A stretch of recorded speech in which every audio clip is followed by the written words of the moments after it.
Zəngin memarlıq xüsusiyyətləri ilə görənləri heyran edən Şirvanşahlar Sarayı kompleksində aparılan konservasiya və bərpa işləri davam edir.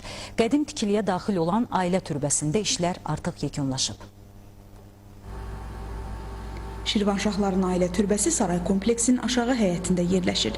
Bu, tarixi tikilinin bir neçə ay əvvələ qədər olan görüntüsüdür. Bu isə indiki. İçərişəhərin konservasiyası üzrə baş planına əsasən 600 ilə yaxın tarixə malik olan abidə də bərpa olunub.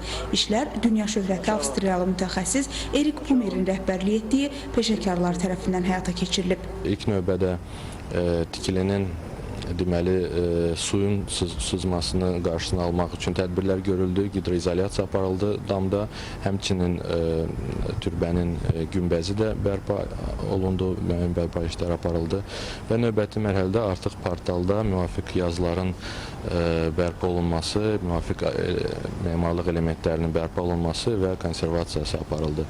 Türbənin portal keçidi zəngin ornamentə malikdir. Zamanla təbii proseslərin təsirindən zədələnən bu hissənin bərpasından əvvəl araşdırma aparılıb. Onun ilkin variantı öyrənilib. Bundan sonra isə mütəxəssislər zərgər dəqiqliyi ilə portalı və üzərindəki yazıları bərpa ediblər.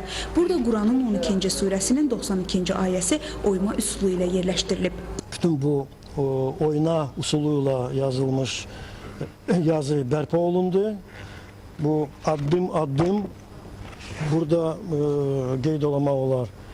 Öncə mövcud olan qalıqlar təməllə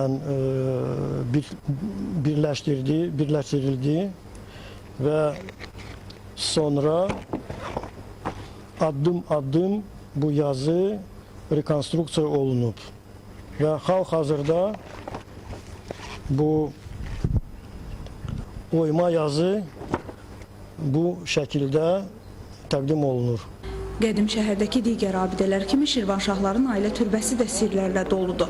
Məsələn, abidənin üzərindəki medalyonu yalnız ötən əsrin ortalarında güzgü vasitəsilə oxumaq mümkün olub. Müəllif bu üsuldan həmin dövrdə memarlara tikillər üzərində öz adlarını yazması qadağan olunduğu üçün istifadə edib. Medalyon da bərpa olunaraq orijinal görünüşünə qaytarılıb. Hazırda saray kompleksinə daxil olan divanxanada da konservasiya işləri aparılır. Əsas binada isə işlər ötən il yekunlaşıb. Burada yeni ekspozisiyada istifadəyə verilib. Günel Habil qızı Elçin Tağıyev, xəbərlər.